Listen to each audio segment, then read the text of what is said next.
Dr. David Grant. What is brain spotting? Brain spotting is a technique that I discovered 7 years ago in working with an ice skater. I was doing very slow eye movements with her, and at a certain point I saw her eyes start to wobble and then freeze. So I just held my hand in place, not really being quite sure why I was doing it, and for the next 10 minutes all kinds of deep material, traumas and other things started to come out from her.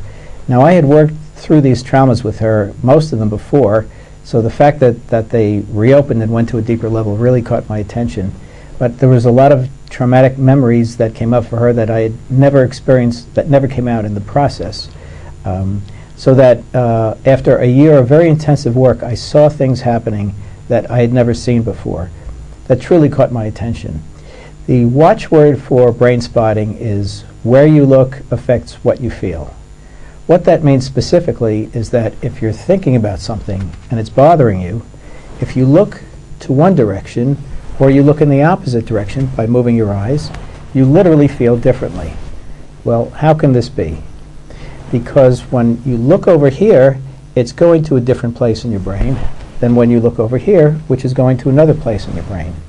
Because trauma or other emotional stress is held in different places in the brain, when you look in different directions, sometimes it's revealed and sometimes it's not revealed.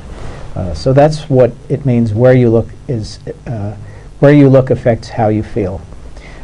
What we do with brain spotting is we have a person bring up whatever they want to work with, and it's whatever bothers them. It's not necessarily what would be somebody else's trauma, but it's whatever bothers them or gets in the way of them doing what they want to do or being able to be who they want to be.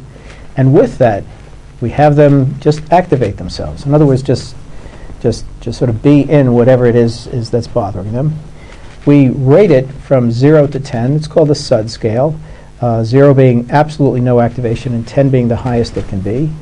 And then from there we ask them where they're feeling it in the body. Now we have many different ways of finding these eye positions or brain spots, but the main way that we use we call inside window because the client knows it from the inside. We'll ask the client, do you feel it more looking to your right, more in the middle, or more to your left? And it's really quite fascinating. Clients will say, oh, it's not over there, it's kind of over there, but I'm really feeling it right over there. You go right over to the spot and they say, nope, you just passed it a little back.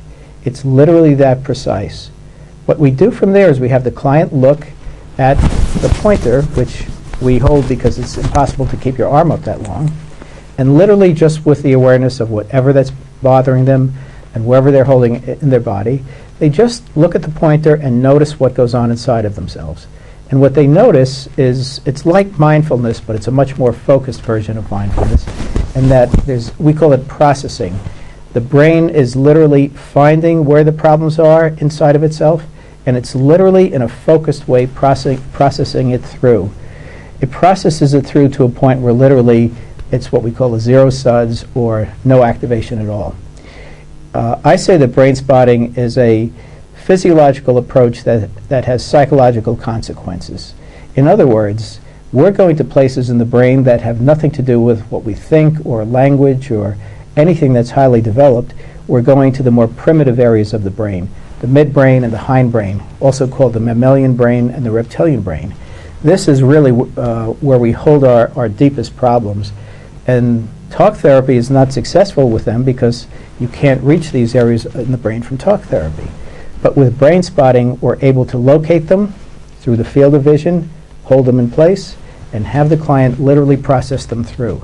But it's not the client that processes them through, it's the deeper, unconscious client. And it's so deep in the brain that a lot of it just has to do with body experience and body function.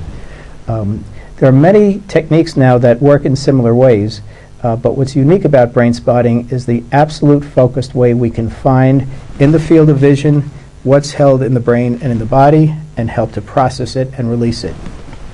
Now, if we're working with a simple trauma, such as a car accident, even if it's very bad, or being attacked on the street, because it's usually just in one part of the brain, we're able to find it and process it through sometimes in 1 or 2 or 3 sessions. If a person has lifelong problems, let's say that they were abused throughout their childhood. Then, of course, it takes much longer. But generally speaking, brain spotting takes less time with clients with this sort of background, and also is able to get a deeper, more permanent resolution to these issues. In addition to working with emotional problems, brain spotting is also very effective with performance and creativity enhancement. And what we literally do is find either where the creative or performance block or anxiety is and release that, or find where the creative abilities or talents are, or for an athlete where their athletic abilities are, and help to really enhance them.